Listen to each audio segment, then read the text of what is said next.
Et du coup, bismillahirrahmanirrahim, on va commencer les frères. Ce que je vais dire pour introduire le sujet, les frères, c'est que d'après Darda, Abu Darda, radiallahu anhu, a dit le fait de méditer un moment est meilleur qu'une nuit en prière. Le fait de méditer un moment, peut-être 1 heure, peut-être 2 heures, c'est mieux que de passer une nuit entière en prière, parfois. Et dans une autre parole, le prophète sallam, il dit quoi?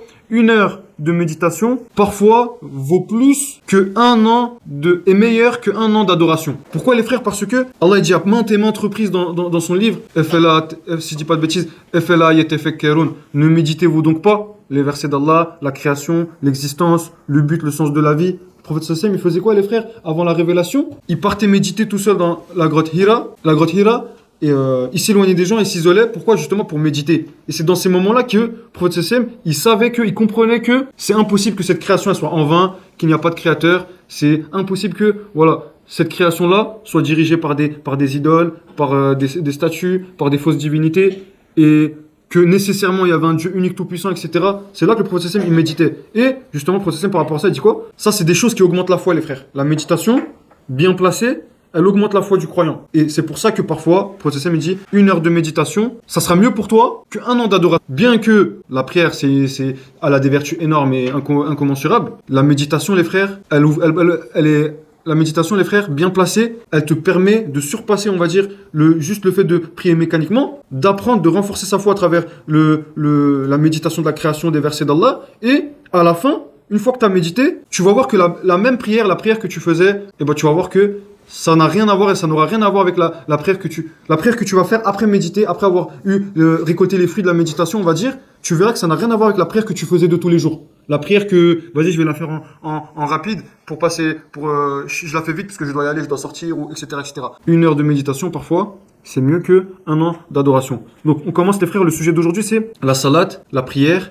Mais Inch'Allah, ça sera un sujet un sujet qui est extrêmement intéressant, qu'on n'a peut-être pas abordé de cette manière-là jusqu'à aujourd'hui. Donc, les frères, vous savez tous déjà que la prière, ça fait quoi? Ça fait partie des piliers de l'islam. Les piliers de l'islam. Le prophète sallam, un jour il était assis, vous savez tous ce récit, un jour il était assis, un homme habillé en blanc est venu le voir. Il a posé ses mains sur ses genoux. L'homme en blanc a posé les mains sur les genoux du prophète. Il lui a posé quelle question? Il lui a dit: ô Mohammed, qu'est-ce que l'islam? Et là, le prophète sallam, il a répondu. Il a dit: l'islam, c'est d'attester qu'il n'y a de divinité digne d'adoration si ce n'est Allah Ta'ala, et que Mohammed est son messager. Et ensuite, de quoi? D'accomplir la prière comme il se doit. Et ensuite, la suite du récit, où après Omar, il était étonné, parce que celui qui a posé la question, il lui a dit: tu as donné la bonne réponse. Et là, Omar, il était étonné. Il était étonné à l'idée de voir que celui qui pose la question, il confirme que c'est une bonne réponse. Et à la fin, le prophète sallam, il avait dit quoi? Il avait dit: Ya Omar, veux-tu que je te dise voulez-vous que je vous dise qui était cet homme? C'était Djibril qui était venu vous enseigner la religion. Et bref, les frères. Donc, c'est le deuxième pilier de l'islam. Ça veut dire, si l'islam, ça doit être un bâtiment, les frères, à la fin, au rez-de-chaussée, toujours, on dit quoi? Les fondements, c'est concrétiser la foi en Allah et son messager, et ensuite accomplir la prière. C'est la première obligation du croyant après avoir adhéré à l'islam. Le prophète sallam, il disait quoi? Imaginez un corps sans tête. Est-ce que c'est possible? C'est impossible. Alors il disait, la prière pour le croyant, c'est la même chose. Le croyant, il peut pas faire sans prière. La prière, c'est la base en fait. C'est en islam. La prière, c'est la tête, c'est la base. Après l'attestation de foi, c'est la base, les frères. Dites-vous, comme on a dit au début du rappel, normalement, la prière, on est même censé la faire en groupe. Et sachant toutes ces choses-là, qu'aucun compagnon n'a prié seul de son côté, il n'est jamais rapporté au contraire. Au-delà du fait qu'aucun compagnon ne priait seul, même à un aveugle, on l'a déjà dit, rappelez-vous, même à un aveugle, le prophète sallam, lorsque l'aveugle lui a demandé la permission de prier à la maison, parce qu'il ne pouvait pas se présenter à la mosquée, étant donné qu'il il avait du mal à retrouver son chemin. Le prophète sallam, il lui a dit: est-ce que tu entends l'appel à la prière? L'aveugle, il a dit: oui, j'entends l'appel à la prière. Le prophète sallam, il a dit: alors, réponds à l'appel. Même à un aveugle, le prophète sallam, il n'a pas donné la permission, subhanallah. Il n'a pas donné la permission, alors imaginez-nous. Bon, bref, on avance, les frères, et maintenant, parmi les 2 milliards de musulmans, il y a un grand nombre qui prie pas. Ça, on l'a dit. Et parmi ce grand nombre, maintenant, pourquoi est-ce que la plupart des musulmans qui croient en Allah et son messager, qui disent croire en le livre saint, le Coran, qui disent croire en Allah et son messager, en ses livres, en le destin, en la vie après la mort, au jour du jugement, etc., pourquoi est-ce que la plupart ne prient pas? La plupart ne prient pas. Il y a un verset, les frères, qui dit dans le Coran: la prière, dans le sens, la prière, elle est certes lourde pour les gens, la prière est lourde, sauf pour ceux qui sont humbles. Sauf pour ceux qui sont, illa al-khashirin, si je dis pas de bêtises, qui ont cette humilité. Et humilité vis-à-vis de qui, les frères? Vis-à-vis de Allah Ta'ala. Et c'est là que tout l'enjeu se cache. C'est que La plupart des gens ne prient pas parce qu'ils n'ont pas d'humilité.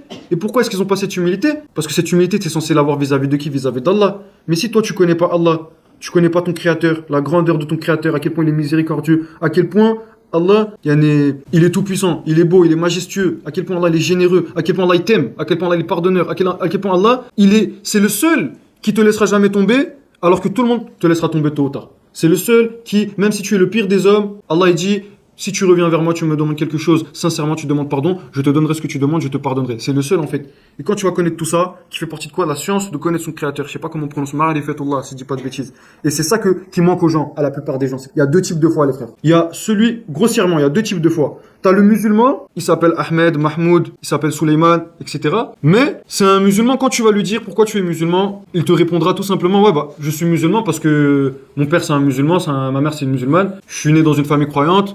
Je sais pas, mon père il m'emmenait à la prière du Jumu'ah chaque vendredi et voilà, il va dire ouais juste moi de temps en temps je partais à la mosquée, je faisais la prière de l'Aïd, je faisais le Ramadan et puis voilà je suis musulman, mais sans plus. En fait c'est un musulman qu'on appelle on va dire une foi où en fait tu imites tes parents, tu imites tes proches.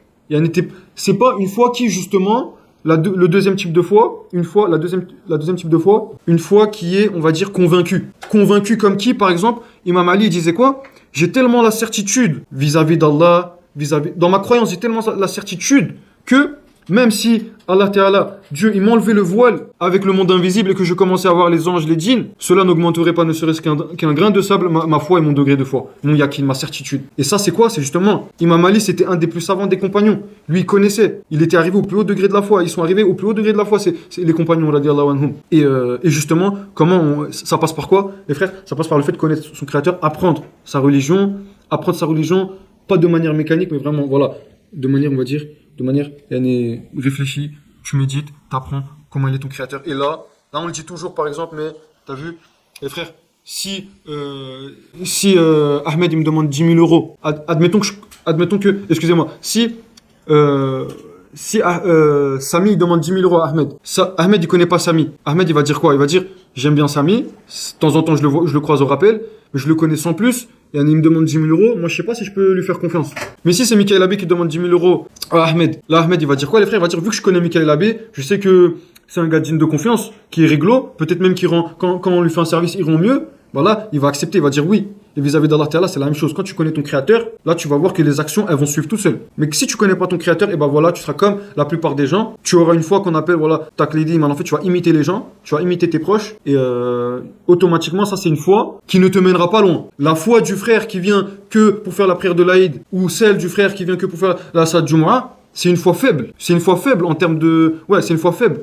Mais la foi du frère qui va venir faire les 5 prières en groupe, qui va venir faire la prière du matin en groupe, qui va venir chaque prière du Jumu'ah, qui va faire la prière du Tarawih pendant les Ramadans, etc. Ça, c'est justement une foi forte. Une foi forte ça mène à tout ça. Si t'as pas cette foi forte, tu pourras pas réussir à faire toutes ces bonnes actions. Entre autres, les frères, rapidement, la prière 1, c'est une dette du croyant. Quand tu accomplis la prière, tu t'acquittes de cette dette. Numéro 1. Numéro 2, tu gagnes des hasanat, tu gagnes des bonnes actions. Numéro 3, Allah il t'efface tes péchés. Il te retire tous tes péchés, toutes tes mauvaises actions. Et numéro 4, tu augmentes ton degré. Le prophète il dit, il n'y a une prosternation que le croyant il va faire sans qu'Allah il ne lui augmente son degré. Son degré bien entendu au paradis, mais son degré aussi intérieur dans sa foi, dans sa croyance, voilà, dans sa religion, dans sa religiosité. Son degré vis-à-vis d'Allah, son rapprochement spirituel vis-à-vis d'Allah. Bismillahirrahmanirrahim. Inna salata kanat ala al-mu'minina kitaban mawquta. Certes, la prière, Allah dit, certes, la prière est une obligation pour les croyants à des temps déterminés. On a 5 prières obligatoires à accomplir à des temps déterminés. Et maintenant, on commence. À une époque, un grand homme, âgé et haut gradé, m'a dit, la prière, c'est bien, mais la faire tous les jours, 5 fois, c'est trop. C'est lassant, car il n'en finit jamais. Pas mal de temps après que cet homme ait dit cela, j'ai écouté mon nefs. J'ai entendu que mon nefs prononce les mêmes paroles. Et je l'ai regardé. J'ai vu que il prend les mêmes cours de la bouche de Shaitan. À ce moment, j'ai compris. L'homme qui a prononcé ces paroles, c'est comme s'il avait prononcé ou qu'on lui avait fait prononcer ces paroles au nom de tous les nefs instigateurs au mal. À ce moment, j'ai compris. J'ai dit, puisque mon nefs est instigateur au mal, celui qui ne corrige pas son nefs ne peut corriger autrui. Si c'est comme ça, je commencerai par mon nefs. J'ai dit, ô toi mon nefs, face à ces paroles que tu as prononcées, en plein dans l'ignorance, en plein dans l'ignorance, le nefs ignorant de son ignorance, sur ton lit de fainéantise, dans ton sommeil d'insouciant, écoute ces 5 avertissements de ma part. Ces 5 avertissements de ma part. Premier avertissement, et le rappel d'aujourd'hui, c'est ça les frères. Premier avertissement, le savant dit, ô mon nefs malchanceux, est-ce que ta durée de vie est éternelle? As-tu une preuve irréfutable que l'année prochaine, peut-être même demain, tu seras encore là? Ce qui te lasse, c'est tes fausses espérances d'une vie éternelle. Pour ton aise, pour ton confort, tu fais des manières comme si tu allais rester à jamais sur terre. Si seulement tu aurais compris que tu as peu de durée de vie et qu'elle s'écoule futilement, certainement que tu aurais dépensé 1/24e de cette durée pour un beau service agréable, tranquille, qui sera la cause du bonheur de la véritable vie éternelle et sera peut-être même la cause, non pas d'un lassement, d'une lassitude, mais d'un sérieux engouement et d'un agréable plaisir. Et là, les frères, donc, on dit quoi? On dit, à une époque, un grand homme âgé et haut gradé m'a dit, la prière c'est bien, mais la faire tous les jours 5 fois c'est trop. Ça c'est pour les frères qui tombent dans l'erreur de dire 5 prières c'est trop. Ou alors ceux qui disent, toute ma vie je dois faire 5 prières tous les jours. Et là, vu comme ça paraît trop. Ça va jamais finir. Et d'un coup, ça paraît, on va dire, impossible. Et tu commences à te lasser. C'est lassant, car il n'en finit jamais. Pas mal de temps après que cet homme ait dit cela, j'ai écouté mon nefs. Maintenant les frères, stop. Nefs. C'est quoi le nefs les frères? Nous on dit quoi? Le nefs, c'est l'âme bestiale. Le côté bestial de l'homme. Nous on a notre âme et il y a le nefs qui est le côté bestial des hommes. C'est la part de toi qui court derrière les envies, les passions, les plaisirs. Et par rapport à cela, rappelez-vous, on a dit quoi? Le prophète Yunus alayhi salam, il a dit quoi? Inna nafsa la ammaratun bisu illa ma rahima rabbi. Inna nafsa la ammaratun bisu illa ma rahima rabbi. Certes, mon âme, l'âme incite au mal, sauf celui à qui Allah a fait miséricorde. Celui à qui Allah il a permis de prendre le dessus sur son âme, d'apprendre à l'éduquer. Par exemple, il y a un savant qui dit quoi? Il y a un savant qui dit quoi, les frères? Fait partie du djihad, le djihad contre soi-même. Le djihad de l'âme, en fait. Le djihad contre son nefs instigateur au mal. Son âme instigatrice au mal. Et là, par rapport à ça, il y a un récit, les frères, où, par exemple, le prophète Sessem, un jour, il est parti avec ses compagnons faire une bataille. C'était une bataille, il y avait une expédition. Et à la fin de la bataille, le prophète Sessem, ainsi que les compagnons, voilà, ils font un petit peu le décompte de la bataille. Et là, tu as le prophète qui prononce les paroles dans le sens qui dit, les paroles suivantes dans le sens, il dit, la grande bataille, le grand djihad, il peut commencer. Et là, les compagnons, surpris d'entendre le prophète dire cela, ils lui ont posé des questions. Ils ont dit à Rasulallah, comment ça, le grand djihad peut commencer? On a perdu des frères, on n'a pas mangé peut-être depuis plusieurs jours, on est fatigué, et tu nous dis que le grand djihad peut commencer? Et après, le prophète il répond quoi, les frères? Il dit, le grand djihad, c'est le djihad contre soi-même. Le djihad contre soi-même. Dans une autre parole, les frères, le prophète il dit quoi? Le pire ennemi de l'homme, c'est ce qu'il y a entre ces deux côtés. Dans le sens, les frères. Ce qu'il y a en fait, c'est sa propre personne. Si toi, tu apprends, tu arrives à éduquer ton nefs, sache que tu pourras facilement aller au paradis. Mais ton nefs, justement, le stade, il dit quoi? J'ai entendu qu'il prononce les mêmes paroles. Il prononce les mêmes paroles et je l'ai regardé. J'ai vu il prend les mêmes cours de la bouche du shaitan. Et là, shaitan, les frères, rappelez-vous, c'est qui? Shaitan, Allah dit dans le Coran, Inna shaitan lakum aduun, fattakhidhuhu aduwa. Certes, shaitan, c'est ouvertement votre ennemi, prenez-le donc comme ennemi. Même dans un autre verset, Allah dit, Ya bani Adam, alla ta'budu shaitan. Ô fils d'Adam, ô vous les fils d'Adam, n'adorez pas shaitan. Shaitan, les frères, shaitan, c'est qui? Rappelez-vous, quand Iblis, il disait à Allah, il avait créé le prophète Adam, il a demandé à la création de se prosterner devant Adam alayhi salam. Et là, tout le monde s'est prosterné sauf qui? Fasajadu Adam, illa Iblis. Sauf Iblis, et Iblis il avait dit quoi? Il avait dit non, pris par son ego, il a dit, tu l'as créé de terre et d'argile, moi tu m'as créé de feu, le feu est supérieur. Il a raisonné ainsi par orgueil, il a dit je suis supérieur à lui, je ne me prosternerai pas. Et là Allah il l'a déchu du paradis, il lui a dit il a déchu du paradis, je vais pas dire de bêtises. Et là, Iblis il a dit quoi? Ya Rabbi, laisse-moi un délai pour que j'égare toute la descendance de Adam alayhi salam. Et tu verras que, voilà, ils vont sortir du droit chemin. Et là, Allah, il lui a donné la permission, mais il lui a dit, sache que tu n'auras aucun impact sur mes pieux serviteurs. Sur mes serviteurs, ceux qui sont réellement croyants, en fait. Ceux qui sont réellement fidèles à Allah. Et justement, l'arme principale du shaitan, c'est quoi les frères? C'est que lui, Iblis il a dit quoi? Iblis il a dit quoi? Shaitan il a dit quoi? Je vais leur insuffler des choses à l'oreille et ils vont m'écouter, ils vont m'obéir et tu verras qu'ils vont modifier ta création. Ils vont modifier ta création. Et justement, ça c'est l'arme du shaitan, c'est ce qu'on appelle les waswas les frères. C'est quoi? C'est les insufflations sataniques. Shaitan à tout moment, il fait tout pour que tu t'égares du droit chemin. Si tu fais la prière, il va vouloir que tu arrêtes. Il va dire regarde, tu pries tous les jours, mais jusqu'à quand tu vas prier? Profite un peu, tu es jeune, plus tard tu vas prier. Attends d'avoir ton bac, attends d'avoir ton permis, attends de te marier, et puis tu es marié, une fois que tu es marié, attends, tu vas bientôt avoir un enfant, et puis attends, là au travail, tu as bientôt ta promotion. Dès que tu as ta promotion, tu pourras prier, jusqu'à ce que le pire arrive, les frères, tu vois, et là, tu meurs, tu n'as pas prié, et tu vois que c'est trop tard. Et beaucoup tombent dans cette erreur, Par exemple, on a demandé, les frères, et un verset, Allah dit, Ma salakakum fi saqar. Qu'est-ce qui vous a acheminé à Sakar? C'est un endroit en enfer, les frères. C'est en enfer. Et là, les gens, ils diront, nous n'étions pas de ceux qui faisaient la salate. Et ils diront quoi? Ils diront, une fois qu'ils auront vu la réalité du jour du jugement, le paradis, l'enfer, certains ils diront, Ya Rabbi, renvoie-nous sur terre et tu verras qu'on va faire les bonnes actions. Mais Allah, il leur dira quoi? Allah, il leur dira, c'est trop tard. Le délai, il est passé. T'es tombé dans le piège du shaitan, t'as écouté ton nefs, t'as écouté shaitan. Maintenant, c'est trop tard. Tu n'as eu que ce que tu as récolté de tes propres mains. Tu ne récoltes que ce que tu sèmes de tes propres mains. Si toi, Allah dit, l'insan, les gens, l'homme, il ne récoltera que ce qu'il sème. Tu n'as pas semé, aujourd'hui tu ne peux pas récolter. Et c'est ta faute. Et Allah dit, le bien qui vous arrive, ça vous vient d'Allah, mais le mal qui vous vient, c'est le mal que vous avez causé de vos propres mains. Et la plupart des gens, ils causent leur perte avec leurs propres mains, parce que justement, ils tombent dans le piège du nefs, ils tombent dans le piège du shaitan. À ce moment, j'ai compris. L'homme qui a prononcé ces paroles, c'est comme s'il avait prononcé ou qu'on lui avait fait prononcer ces paroles au nom de tous les nefs instigateurs au mal.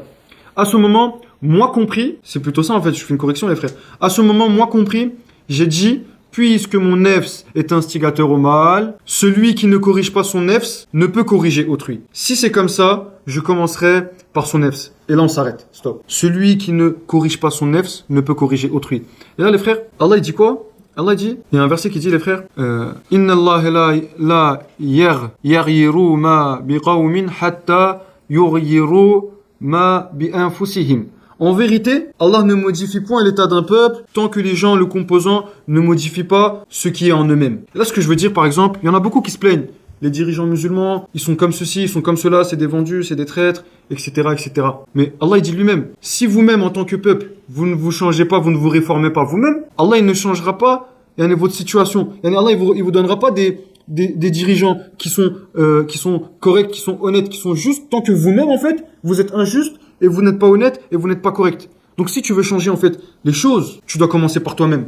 Le frère, il donnait une métaphore dans le cours que j'ai écouté. Il expliquait, si tu veux donner une bonne image aux gens, c'est dans le sens, il disait, c'est pas le miroir que tu dois changer. Le miroir, il reflète uniquement ce que tu es. Si tu te changes toi-même, tu verras que le miroir, il va refléter une belle image, une bonne image. Et ce que je veux dire, les frères, voilà, il y a beaucoup de frères qui commencent, qui disent, voilà, qui veulent faire le bien, mais tu vois que eux-mêmes ils font pas le bien. Il y a des gens qui disent, ouais, ça, faites pas ceci, c'est haram, faites pas cela, c'est haram, mais tu vois que lui-même il fait cet acte qui est haram, Et ça, c'est une erreur. C'est que déjà, toi-même, tu ne le fais pas, et tu attends des autres des choses que toi-même tu ne fais pas. Par exemple, les frères, Allah il dit, ô vous qui avez cru, pourquoi dites-vous ce que vous ne faites pas? Vous dites des choses que vous ne faites pas. C'est une grande abomination auprès d'Allah que de dire ce que vous ne faites pas. Le verset c'est, en gros, Ya ayyuhalladhina amanu lim taquluna ma la taf'alun kabura maqtan 'inda Allahi in taqulu ma la taf'alun. Si je dis pas de bêtises les frères. Et là,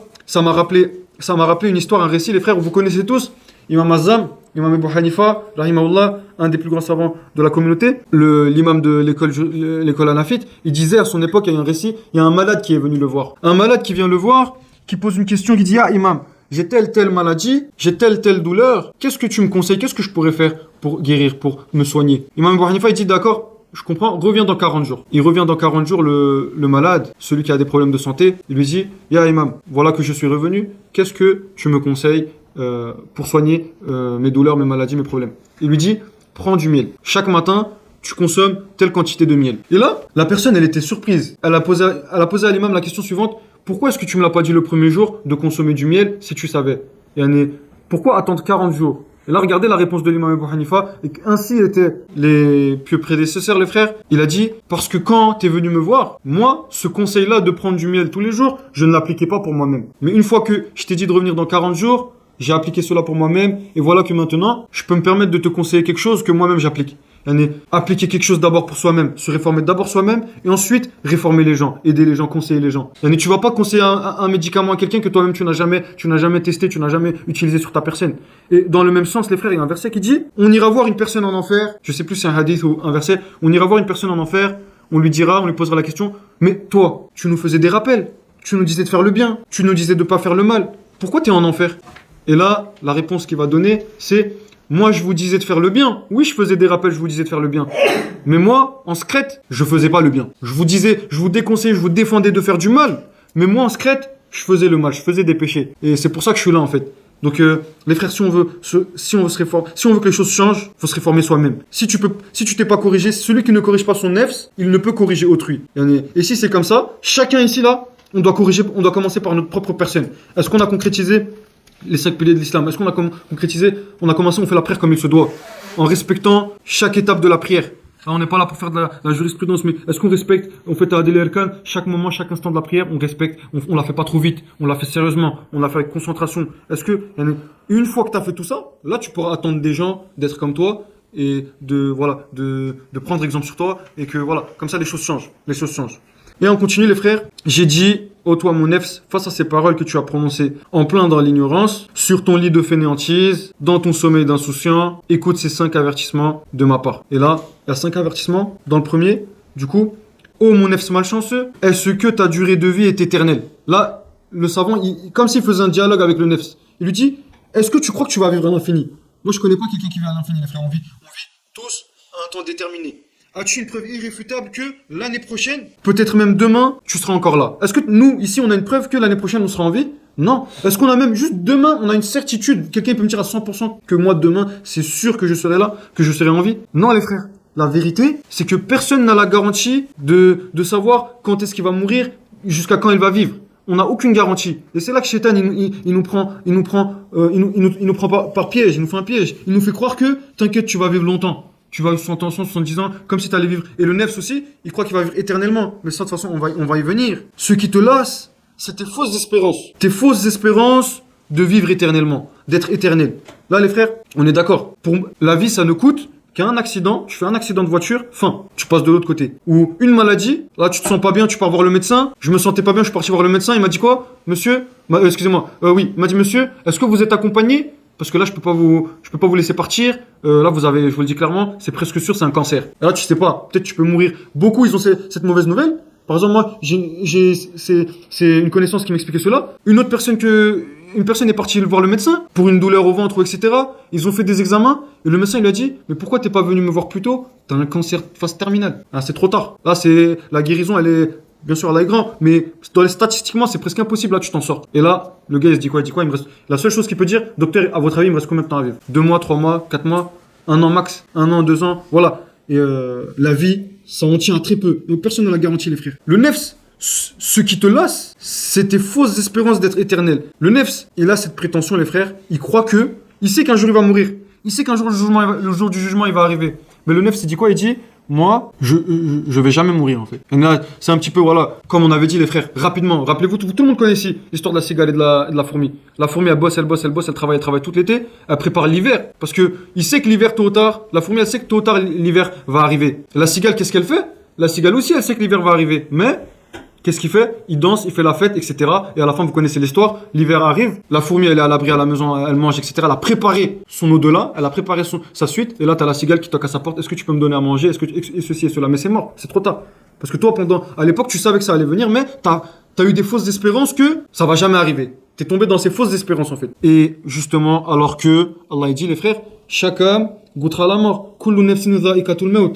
Innaka mayyitun wa innahum mayyitun. Chacun goûtera la mort. Et dans un autre verset, tu vas mourir en parlant du prophète et ils vont mourir. Personne peut me garantir si moi je vais pas mourir, je vais vivre éternellement. Ça n'existe pas en fait. Mais nefs, comme si ça allait jamais arriver. Comme si le jour du jugement allait jamais arriver. Comme si tu allais jamais rendre des comptes sur les bonnes et les mauvaises actions. Et là, pour ton aise, ton confort, tu fais des manières, tu fais, on va dire, le gâté, comme si tu allais rester à jamais sur terre. Tu fais des manières, je suis pas prêt pour la prière, plus tard. je suis pas chaud, frérot, je suis pas quelqu'un de bien, ou non, plus tard.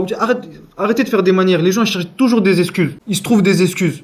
Ouais, moi, j'ai le travail, je peux pas. Alors que tu vois le gars dans sa story, il est en train de faire le tour du monde, il est en train tous les jours, il fait un truc différent, mais pour la salade, je sais pas, j'ai pas le temps, j'arrive pas, frérot, mais ouais, etc. Et ça, voilà. Le nefs, il fait des manières comme s'il allait rester à jamais sur terre. Si seulement tu avais compris que tu as peu de durée de vie. Tu as peu de durée de vie et qu'elle s'écoule futilement. Les frères, tu as combien de temps? 60 ans? 80? 120 ans?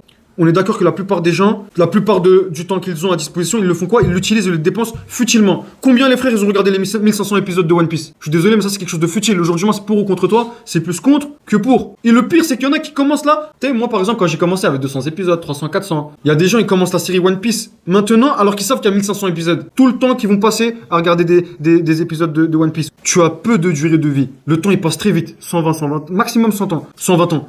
On en revient à nos moutons. Certainement que si tu avais compris cela, je t'avais dit, savant dit, tu aurais dépensé 1/24e de cette durée pour un beau service. La prière, les frères, agréable. La prière, c'est agréable, tranquille. C'est une miséricorde d'Allah. C'est une miséricorde d'Allah. Les frères, dans une journée, on a 24 heures. Et Allah, il nous demande pas de prier du matin jusqu'au soir. Allah, il nous demande 5 prières qui, à tout casser, ça dure 1/24e de ton temps. Ça dure 1 heure sur tes 24 heures. On demande pas l'ordre du monde. C'est quelque chose qui est largement facile à faire, c'est tranquille, tu peux le faire, c'est agréable. 1 heure, c'est pas beaucoup. Ça prend pas la tête. Et en plus, c'est une miséricorde. On n'a même pas cité les bienfaits de faire la prière, mais chaque fois que tu vas te baisser, tu vas te plier, tes péchés tombent. Chaque prosternation, ton degré, il augmente. Professeur me dit, imaginez quelqu'un qui se baigne 5 fois dans un fleuve tous les jours. Pensez-vous qu'il sera sale? Les compagnons radiallahu anhum, ils disent non, c'est impossible qu'il soit sale parce qu'il se baigne 5 fois par jour dans un fleuve. Et la professeur me dit, la prière c'est comme celui qui se baigne. Les 5 prières par jour, c'est comme celui qui se baigne 5 fois par jour dans un fleuve. Ça te nettoie de tous tes péchés. Ça te nettoie de tous tes péchés. Tu te rapproches d'Allah. C'est énormément de bienfaits, les frères. Par exemple, Allah dit quoi? Inna salata tanha anil fahsha wal munkar. Si je dis pas de bêtises, les frères.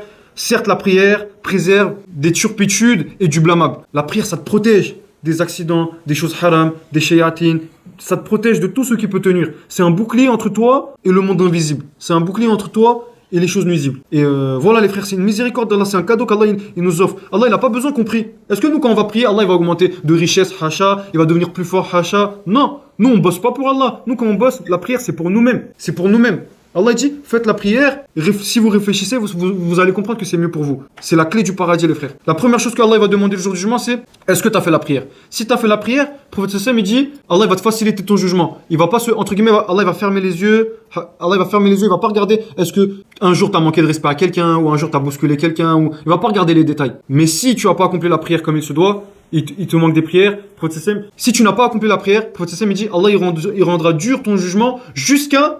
Je donne un exemple. Allah il va rendre dur ton jugement jusqu'à. T'as checké les frérots, t'as souri au frérot, t'as souri au deuxième frérot, le troisième, ton sourire, on va dire, il était à 100%. Le troisième, pour X raison, tu l'as baissé, il était moins prononcé ton sourire. Allah va dire pourquoi ton sourire était moins prononcé avec ce frère, il l'a mal pris, alors que les autres, t'avais souri à 100%. Mais c'est un détail du détail. Mais là, ça montre comment pour Allah, la base c'est la prière. Si tu accomplis pas la prière, Allah il va rendre dur ton jugement. Dur ton jugement, les frères. Et là, une fois que tu vas comprendre que cette prière-là, ça sera la cause du bonheur, d'une véritable vie éternelle, de la véritable vie éternelle. Combien de fois les frères, Allah dit, Walal akhiratu khayrun laka minal ula. Certes, la vie de l'au-delà, le paradis, c'est mieux que la vie ici. J'ai préparé pour mes peu serviteurs ce que nul n'a vu, nul n'aurait entendu, nul cœur ne peut imaginer. Là où un munadi, quelqu'un il va nous dire, quand on va rentrer au paradis, khlas, c'est fini les problèmes, vous allez plus jamais avoir de problèmes. Vous allez plus jamais avoir plus aucune peine. Il n'y a aucun truc qui va t'attrister. Ça sera un bonheur, pas 1000 ans, pas 10 000, pas 100. Celui qui dit le paradis, ça va durer 40 millions de milliards de trilliards de milliards d'années, il a mécru, les frères. Il sort de la religion. C'est infini, c'est éternel, sans arrêt. Et en plus, à la fin, la récompense ultime, on pourra voir Allah Ta'ala, on pourra voir Allah en personne. C'est la récompense ultime des gens du paradis. Donc voilà, une fois que tu comprends ça, que la prière, ça va être la clé de ça, la prière, ça va être la cause de ce bonheur éternel, là, peut-être même pas, tu vas même pas te lasser. Il y aura même pas une lassitude. Au contraire, peut-être même ça va provoquer en toi, sérieusement, un engouement pour la prière. Tu vas avoir un engouement pour la prière et carrément, tu vas prendre plaisir. Tu vas commencer à prendre plaisir. Tu vas commencer ta prière, les frères, vous allez la sentir. Vous allez avoir un goût pour faire la prière. Moi, aujourd'hui, demandez-moi d'arrêter de faire la prière. Tu me donnes de l'argent, j'arrête pas. Parce que il y a un fruit, un plaisir que la prière, au bout d'un certain moment, tu commences à sentir. Au départ, tu le sens pas. Au départ, c'est dur un peu. Mais parfois, ça peut être dur. Mais Vraiment, les frères, la prière, ça te développe en toi. On en reviendra, mais comme des organes invisibles, les frères, des organes spirituels, tu commences à prendre plaisir de la prière. Ça t'apaise, t'es heureux, t'es comblé. C'est la concrétisation de ta relation avec ton Créateur. Et franchement, c'est un dialogue que tu as avec ton Créateur. Le prophète, il le dit, la prière c'est un dialogue avec ton Créateur. Et jamais le serviteur n'a été plus proche d'Allah que quand il est prosterné. Là on ne parle pas d'un rapprochement, je suis à New York, je dois aller à Shanghai, je me rapproche en avion. C'est pas un rapprochement comme ça. Allah Ta'ala, il est exonéré, il est au-delà de toute imperfection. Quand tu te rapproches d'Allah, c'est pas un rapprochement en termes de mètres ou de centimètres ou de kilomètres, etc. C'est un rapprochement spirituel, les frères. Un rapprochement spirituel.